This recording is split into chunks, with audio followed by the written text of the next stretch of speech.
All right. So, hello and welcome everyone. I hope we are live right now. So, welcome to this amazing platform of Tutee Learning. And today we're going to continue our legacy that we were discussing about definite integrals, right? So, this is the lecture number 4 for the properties of definite integrals. And in this particular lecture, we're going to discuss about the other important properties, especially related to piecewise defined functions. Okay. So we're going to look into the different properties and how we're going to solve the questions, especially for piecewise defined functions. Okay. So that will be the motto of this lecture. But before we start, I want to really quickly discuss about the initial question that I gave all of you as some homework problem, right? I assume that you have already solved these questions and you are coming to watch this lecture. Okay. So if you haven't watched this lecture, if you haven't watched the previous lecture, please, I would request all of you to please go back and watch the previous lecture in the playlist. Okay. So if you go to the channel and you check out the channel on the playlist tab, you will find out the lecture that has been taken on definite integral. So please start watching the lectures from the beginning so that to make a contact and understand the important and the basic topics so as to take on with this particular lecture. I hope you will be doing with that, and with that particular idea, let's get started. Okay, so let us first of all discuss this homework problem before we start with our discussion in today's class. Okay, so I wish that these questions were really simple and you all have tried these problems, right? So if we look at the first problem, I'm quickly and vaguely discussing the solution of these problems. So first of all, if you look at this first problem of the integral over there, it's basically given within the limit 0 to pi by 2, and we have natural log of tan of x, right? Natural log of tan of x dx, right? Now, in the previous lecture, we have already discussed about one of the very important property, which is also known as the King's properties, right? So that is basically, if we apply the same thing over here, if but before we apply, we have to do some modification. But even if you try to apply the same theorem over here, now you already know that that the thing of complementary angles. So if you just do the same that particular theorem, so that is says that if you have any functional expression dx and integrating within the limit a to b, you can change this to the functional expression that is a plus b minus of x dx, right? So this is something which we have proved in our last class, right? So with this particular idea, if I apply this particular property over here, so if I apply this property over here, then this same integral can be written as 0 to pi by 2 natural log of now tan of pi by 2 minus x becomes cot of x, right? So if we have this particular thing over here, now my next job is to just take them sum of these two equations. Okay, so let us say this is first equation, let us say this is the second equation, right? So if I just take the sum of the both the equation, then I will get 2 times of I is basically equals to 0 to pi by 2. Then we have natural log of, now you know, log of a plus log of b with the same base becomes log of a into b, a multiplied with b. So that will become log of tan x and multiplied with cot x dx, right? Now this has become very easy. Now you know that tan and cot are reciprocal of each other, so they will get cancelled out and we will have 1 over here. So therefore, now log of 1 is always equals to 0. So therefore, the integration value is equals to 0. That basically means the area bounded by this curve, the algebraic part of the area is 0. Okay. So with this particular idea, I hope you have already been able to solve this question. It was a very straightforward and simple problem, right? So this was the solution of the first problem, right? So this was the solution of the first problem. The answer is equals to 0. Now, similarly, if you try to solve the second problem, it is also very simple. And if you just again apply the same property over there, and if you apply the same property over there, then the same integral can be written as from 0 to pi upon 4.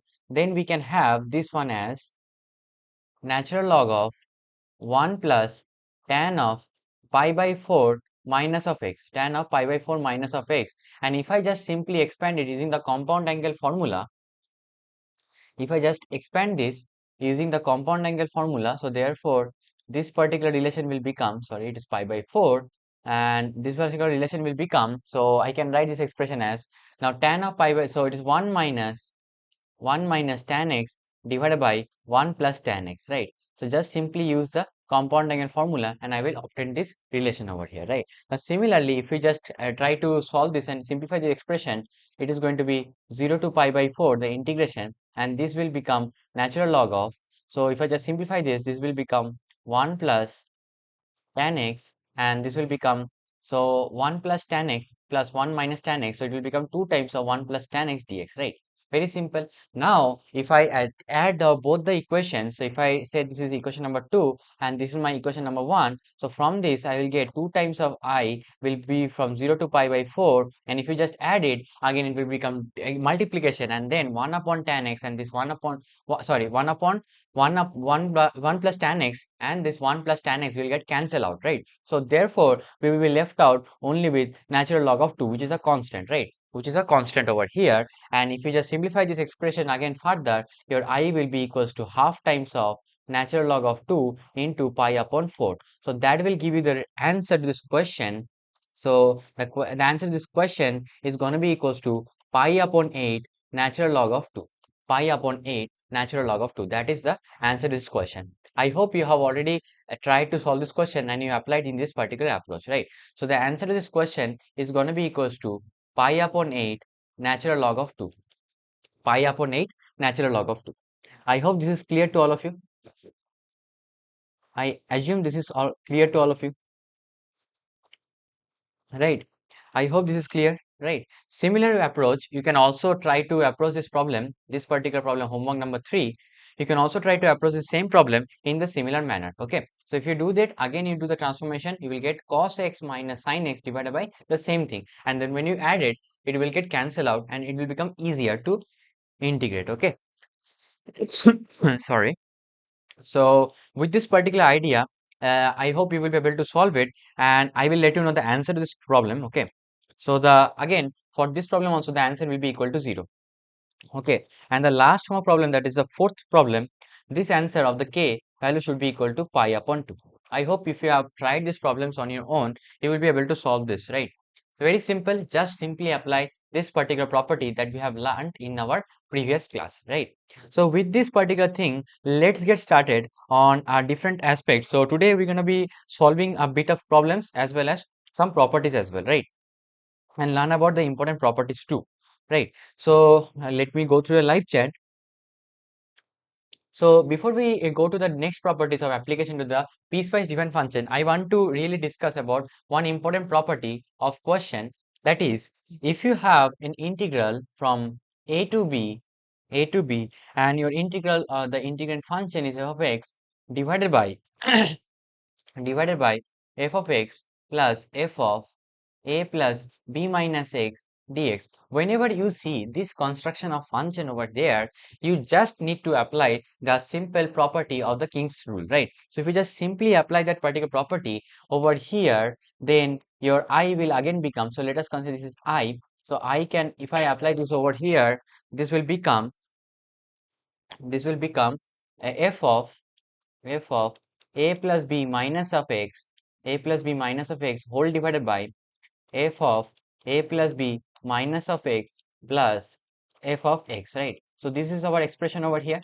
Now if I consider this is first equation and this is my second equation, and if I just add both the equation, then I will get, so on adding both the equation, I will get 2 times of I from a to b integration, and then I will have f of x plus f of a plus b minus of x whole divided by f of x plus f of a plus b minus of x dx, right? So then this particular thing and the numerator and numerator can cancel out, and we are having the answer to this problem as I equals to simply b minus a by 2. Simply b minus a by 2. Okay, so this is a very important thing that you need to remember, that whenever you get this kind of formation of question, that is f of x upon f of x plus f of a plus b minus x, where a and b are the upper, lower and the upper limit of the given integral problem, right? So if you just do this, then the answer to this problem is going to simply be equal to the upper limit minus lower limit divided by 2. Okay, so this is a very, very important answer and you need to remember this. Okay,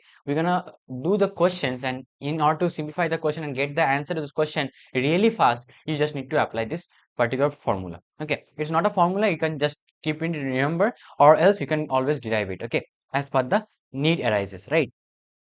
So with this particular idea, let's take one example, okay, to illustrate what I mean to convey, right? So if I take a simple example, so let us say the question mentioned over here, let us say the integration from minus 51 to plus 51, I have the integrand as dx upon 3 plus 3 plus f of x. Okay, 3 plus f of x. Then what is the value of this integration, right? So this is what is mentioned in the problem over here. Now, how do we solve this question? This is a very interesting problem, and let us look into it. How do we solve this question? Okay, so if anyone is watching this session live, can you comment on how can we approach this solution? JEE wala, thank you for your love. Okay, can anyone comment on how can we approach a solution? This will be a numeric value and we need to answer that, right? So can you answer?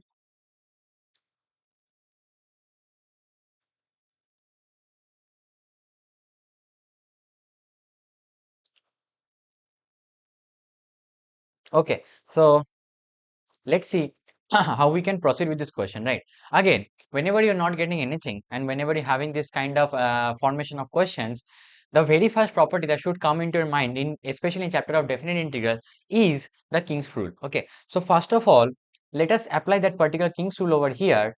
So your I is given as integration from minus 51 to plus 51 dx, and if I just apply the King's rule, then it will become f of minus of x, right? It will simply become f of minus of x, right? So it will simply become f of minus of x, right? Then if I just consider this as equation number 1 and this is equation number 2, and if I just add the both the equation, I will get 2 times of I will be equals to minus 51 to 51 integral, then we'll have dx whole divided by 3 plus f of x, 3 plus f of x. So let us not write the dx first of all over here. So it is going to be become 1 plus 3 plus f of x and 1 plus 1 upon 3 plus f of minus of x, right? So we will have this particular expression over here, right? So now after we get this expression over here, now my next job is basically to get how can I simplify this, right? How can I simplify this? So if I just take the division, and so the numerator will become 3 plus f of x multiplied with 3 plus f of minus of x, and then in the numerator it will become 6 plus f of x plus f of minus of x. In the numerator it will become 6 plus f of x plus f of minus of x. I hope this is clear, right? Now interestingly, if you just simply multiply this expression and you come up, the result is going to be like minus 50, integration from minus 51 to 51, and the result over here is going to be like the numerator will remain the same, but let us multiply and see what are we getting in the denominator. So if I just see over here, it's going to become 9 plus, so 9 plus, and then I will have 3 times of f of x plus f of minus of x, right? 3 times of f of x plus 3 f of minus of x, and then this will become f of x into f of minus of x, right? It will become plus f of x multiplied with f of minus of x, right? So we will have this particular expression over here. I hope this is clear, right? Now, interesting part over here is to observe is that there is one I'm just going through a live chat. Any comments?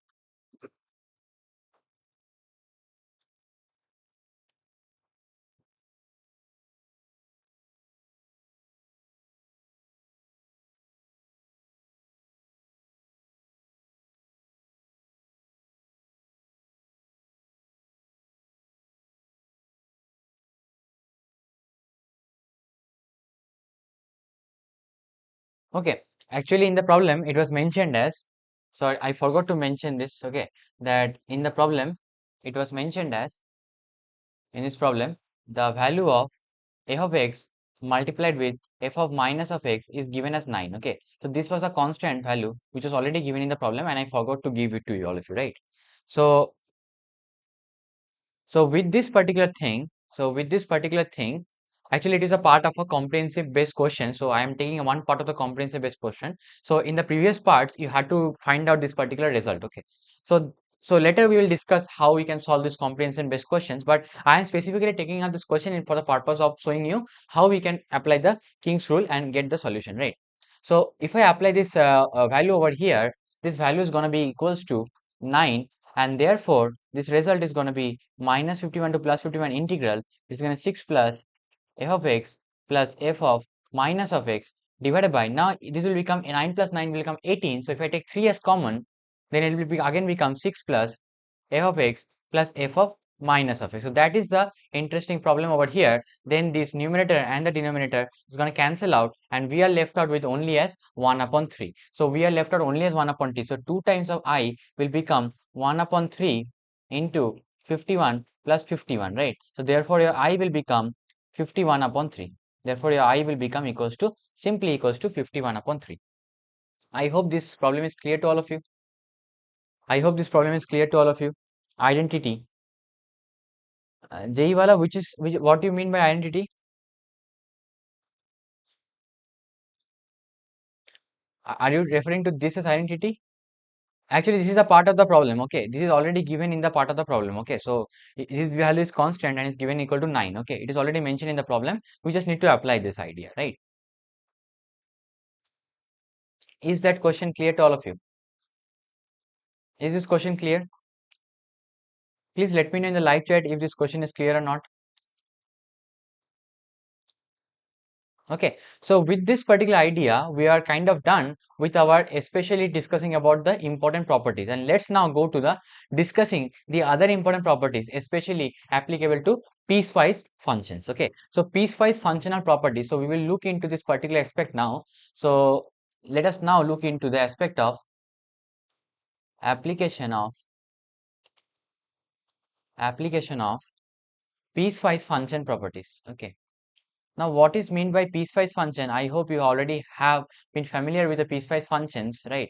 Especially when you are finished with done like studying the chapter of functions, you must have had difficulty, especially in discussing questions of modulus, data changer functions, fractional part functions. So those functions are basically piecewise given function because they have different definition of function in different interval of x, right? So these functions are basically called as the piecewise given function. Okay, so we're going to look into the application of piecewise given function and how we're going to solve the questions of integrals, especially for piecewise defined function. Okay, so let's first of all start with the properties. Okay, so let's first of all go with the property, and this will be probably the property number 4, sorry 5. So let's go with this property number 5. So 5 will have multiple branches, so I'm writing as 5a, right? So the first property talks about that if you have an integral from a to b for the functional expression f of x dx, then this particular thing can be simply split up into different intervals within the a to b limit. That is, I can write this and split this integral as a to some value c for the same function f of x dx, and then again from c to again from c to from c to b we can integrate this function dx, right? Now why this thing is important, because and also very important to know that c belongs in between the interval a to b. Okay, c lies in between the interval a to b. Okay, so if we have this particular property, why it is very important? Because now whenever we are integrating any function, the very primary thing that you need to keep in mind is that when you're integrating a function, that function has to be continuous and differentiable in that particular limit, right? So if that particular function is not continuous or differentiable in that particular limit a to b, then we might have difficulty or we might get wrong answer to the integrals, right? So in order to tackle that particular problem, what we do, we break the intervals into some discrete intervals where the particular function is continuous, right? So we break the interval into finite discrete intervals where the particular function is continuous, and then we try to approach the integration of that particular problem. I hope this is clear, right? So if you look into the proof of this problem, I can give simple proof to this question as saying that if I have like integration from a to c, if I have integration from a to c f of dx, and let us say the integration of f function dx is given as a primitive is given as phi of x plus c, right? So phi of x be the primitive of f of x, then I can write this thing as function of value of c minus phi of a, right? And similarly, if I integrate from c to b, if I integrate from c to b for the same function, it is going to be equal to phi of b minus phi of a, right? And if I don't break the limit, and keep it as it is, then my left hand side from a to b for the function f of x dx, it will simply become phi of b minus phi of a, right? So if I just add this, these two functions, if I add these two results, then I'm going to get this f of c. Oh, sorry, I made a mistake over here. It should be f of c over here, right? Then this f of c and f of plus of f of c will get cancelled out, and ultimately we will have phi of b minus phi of a, right? So this phi of c and phi of c get plus and minus get cancelled out, and we are left out with phi of a minus phi of c, which is similar to this particular answer, right? So therefore, when we split the interval into a small discrete interval, the integration result remains the same. Okay, so this is a very, very important property, and we need to apply this, right? And also we can break it into number of finite intervals. Okay, so that is depending upon the question and how we can approach the question, and depending upon the interval it is given. So in that particular interval, how many times the function is discontinuous, that is first of all you have to find out, and then you have to break the interval in the following, right? I hope this is clear to all of you, right? Is this clear to all of you? Please let me know in the live chat. Is this clear? Is this following property clear to all of you? Yes or no? Okay, so let's now go to the next property. Okay, let's move to the next property. So the next property I'm going to talk about is another very interesting property. Okay, is another very interesting property, and I'm going to call it 5b. Okay, 5b. And this property is a very generalized property, and you can use this result to get a number of integral problems easier and solve it in an easy manner, right? This is basically dividing the limit into its mid interval or mid-term interval or equal intervals, right? So what I'm going to do over here is that if we have a limit from a to b for the function expression df of x dx from a to b, then this particular property says that you can split this limit from or let us say from 0 to or 0 to a, let us say from 0 to a, and then we can split this limit from 0 to a by 2, from 0 to a by 2 for the function f of x dx, plus then we can go from here to 0 to a by 2 for the function f of a minus x. Okay, f of a minus x dx. Okay, so this is a very, very interesting property, and you're gonna see a lot of questions become easier when you apply this particular property over here, right? So let us quickly see how we can prove this particular property. Okay, so if I talk about the proof of this particular property, if I talk about the proof, so as we know that I can break this given limit from 0 to a f of x dx as 0 to a by 2 f of x dx plus a by 2 to a f of x dx by the previous property, right? So we can break it into this interval, right? Now if we break this interval and then we apply one transformation, so let us look into this particular problem over here. And if I apply a simple substitution, that is I let a minus t as some x, I let a minus t as some x, then in this case I'm gonna get dx is equals to minus of dt, then I'm going to get dx equals to minus of dt. Now once I do this particular substitution, then my result, this particular result is going to become the interval of the integral, the limits of the integral is going to change, and it's going to become, so our x is equals to a minus x equal to t, so x is equal to a by 2, so this is going to be equal to a by 2 to 0, and then this will become equals to f of a minus t, and then we have minus of dt, right? So this minus sign, and we use the first property, and we can transform it from 0 to a by 2, and we have the function expression a minus t dt, right? A minus t dt. Now you already know the very first basic property is that if you change the variable, the limit remains, the integral remains the same, right? So we can write the same thing as integration from 0 to a by 2 for the function a minus x, for the function a minus x dx, right? So therefore I can prove this thing, and I can write this expression as 0 to a by 2 the function f of x dx plus 0 to a by 2 plus 0 to a by 2 function a minus x dx, right? Function a minus x dx, right? I hope this is clear to all of you. Please let me know if this is not clear.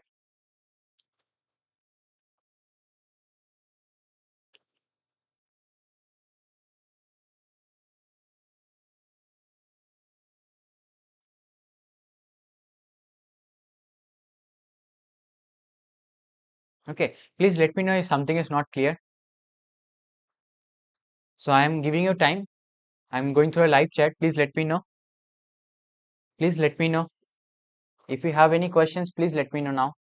Okay, we can discuss the confusion also, right? I hope this property makes sense to all of you, right? It's a very, very important property and a very interesting property as well. When we're going to solve questions, I'm going to show you like how important all these properties are going to be useful in order to solve some difficult part of a problem, okay? And that difficult problem is going to be very simplified, especially when we are using these particular properties, right? So with this particular idea, let's now go to the property number C, which is another very important property of property number C, okay? So let's quickly discuss that and then we can go to question. Okay, property number 5C. Okay, so property number 5C talks about that if we have an integral from a to b for the function f of x dx, then I can write the same expression as 0. The integral result will be 0 if I have the function a plus x is equals to minus of, if I have a plus x is equals to minus of function of b minus x. Okay, please be very careful. Here it is plus and here it is minus. Okay, so function of f of a plus x is equal to minus of f of b minus x, right? And it will be equals to 2 times of 0 to 0 to a plus b by 2, a plus b by 2. Okay, a plus b by 2, and for the function f of x dx. So we are able to simplify the limits from 0 to a plus b by 2, okay, rather than giving the limits from a to b, right? Now it is only possible if I have this function expression of f of a plus x, f of a plus x is equals to the function of value of f of b minus x. Okay, please be very careful. Here it is a plus x and here it is b minus x. Okay, so that is the most important thing that you need to observe over here, right? Now again, we can prove this particular problem very easily, and is that, so when we have this kind of expression, you can just simplify by this previous property. You can simplify by the previous property, and so if we look into the proof of this, okay.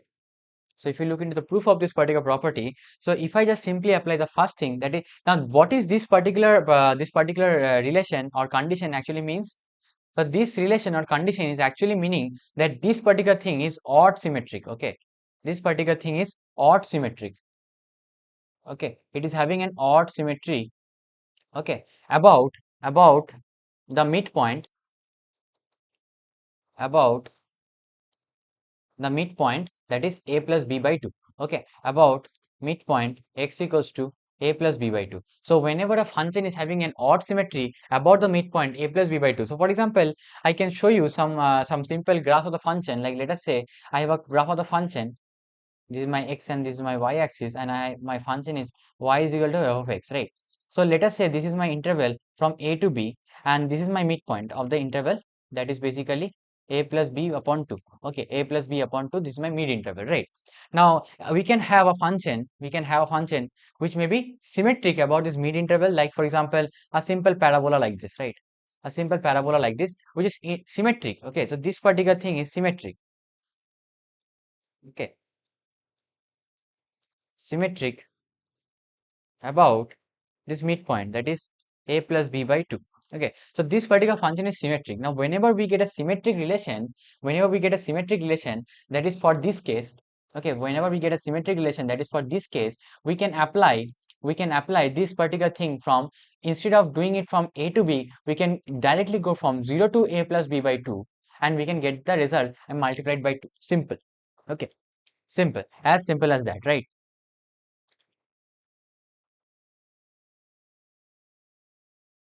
Okay, and if it is not symmetric, for example, if I have the graph of the function which looks like this, so let us say this is the midpoint and this is my a, and this is my B, and this is my midpoint A plus B upon 2. Let us say the graph is not symmetric. Let us say the graph is not symmetric, like something like this, okay, something like this. So the graph is not symmetric. It is basically, it is not having symmetry. It is not having even symmetry. It is odd symmetric about this point A plus B by 2. Right. So if it was symmetric, then this part of the graph, if I take the mirror image, it should have come over here, right? But it is not symmetric. So it is odd symmetric about A plus B upon 2. Then the result of this particular function from A to B is going to be equal to 0. I actually should also provide the origin. The origin is something over here. Okay. The origin is something over here.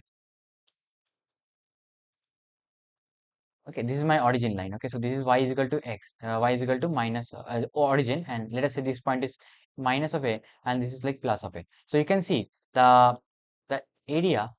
Let me take a different color. So the area, this particular area, and this particular area below the x equal to 0 line. Okay, below the, sorry, y equal to 0 line is the same. Okay, so whenever we have this kind of thing, the result is going to be equals to 0. Okay.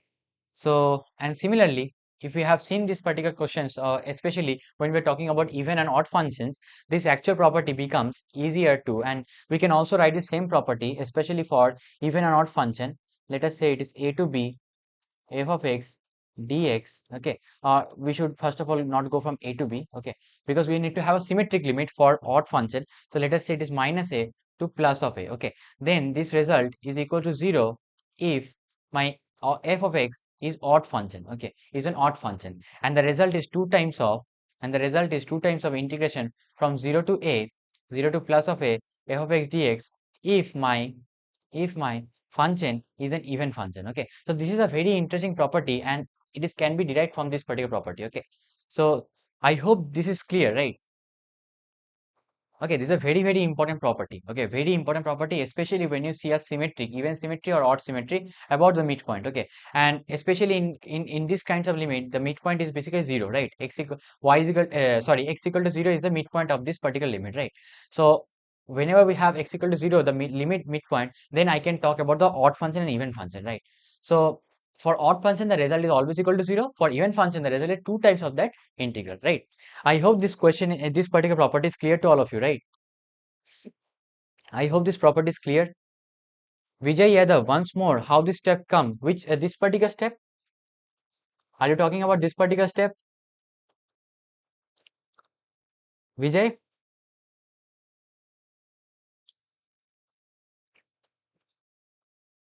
Okay, Vijay, I'm just only applying the properties of the graphical transformation. Okay, you can see how the graph is basically symmetric, and I'm applying the same property, how whether it is symmetric about the midpoint or whether it is not symmetric about the midpoint, right? And we are just trying to apply the basic property that we have already learned, especially in the geometrical meaning of the definite integral, right? So we are trying to apply that same thing over here. Is it okay, Vijay?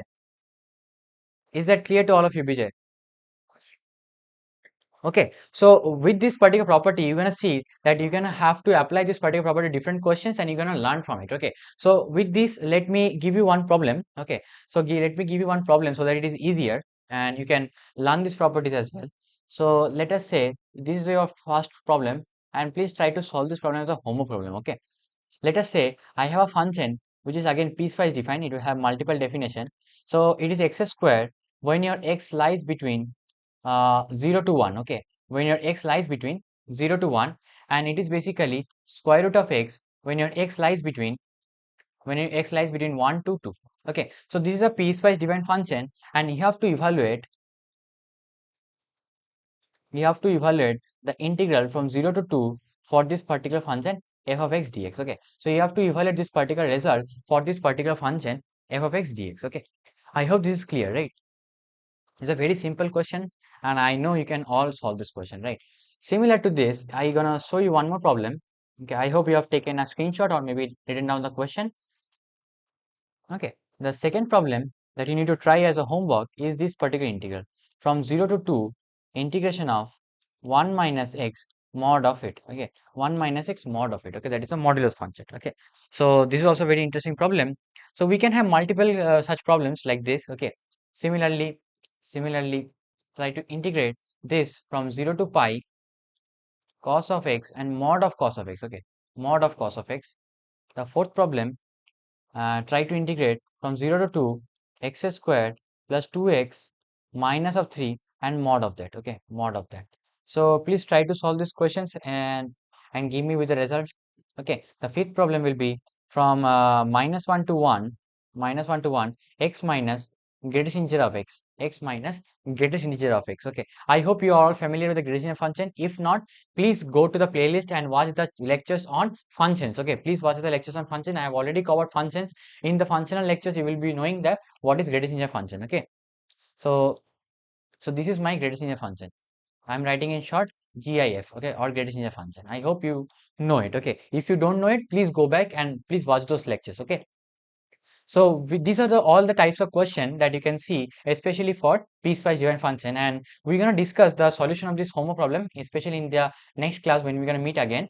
Okay, but I want all of you to please take a screenshot of these questions and try it on your own, and let me know the answers in the comment section. Okay, please let me know the answers in the comment section. Okay, try it. I know these questions are not that difficult. Okay, it will actually help you to get understanding of the problems. Okay, PWNs Aman Moria. Thank you for your appreciation. Okay, so I hope you will be able to solve these questions and let me know the answers in the comments. Okay, is that clear to all of you? Okay, so these are the pretty simple problems. Please try to solve this problem. Then only you will be able to understand how you're going to apply this particular properties that I have discussed over here in the couple of pages. Okay, so please learn this property, apply this property, and this will you will be able to remember this property. Okay, so these are the important parts that we're going to discuss in today's session. And in the next class, we're going to start our class from the discussion of this homo problem, and then we're going to discuss about how we're going to solve questions, especially of different types. And especially, I'm going to talk about very important problems, especially for previous year JEE mains problems and JEE advanced problem as well in our next class, especially from this particular topic of piecewise given functions. Okay, so that is our next goal, and with that we're going to start about the applications of even and odd property, and also when you half, or when you put the limit of the integral as half of it. Okay, so when we change the integral limit from 0 to 2a to 0 to a, and then how we solve those questions. Okay, so those are also very important, and we already saw some glimpse of those questions in today's class as well, and we're gonna saw more, like we're gonna see more like more or those applications of those problems in our upcoming lectures. Okay, so please make sure that you attend the classes regularly. Okay, and please hit the bell icon to never miss any upcoming notification. Okay, and you can always contact us, given the number in the description box, so you can check out the number that is given in the description box, and you can always contact us on this particular number or WhatsApp us on this number if you want to get access to this one-to-one online batches. Okay, the one-to-one online batches, especially for the upcoming JEE Mains and JEE Advanced 2026, has already been started. So don't waste your time. Get your seat enrolled today. Okay, so with all these things, let me conclude the session over here, and thank you for your being over here, and thank you for your patience as well. All right, so please hit the subscribe button and click on the bell icon to never miss any upcoming notification, and also please like and share these particular videos among your friends, your relatives, and all of you. Okay, and please do hit a like button, and then we can finish this session. Okay, it will be just an appreciation from all of you, okay, to me, in order to help you out with this particular lectures. Okay, these are all for free, especially on YouTube, and you can all watch these lectures and get your preparation done at just for free. Okay, so with this, I would like to end my session over here, and thank you for being with this session.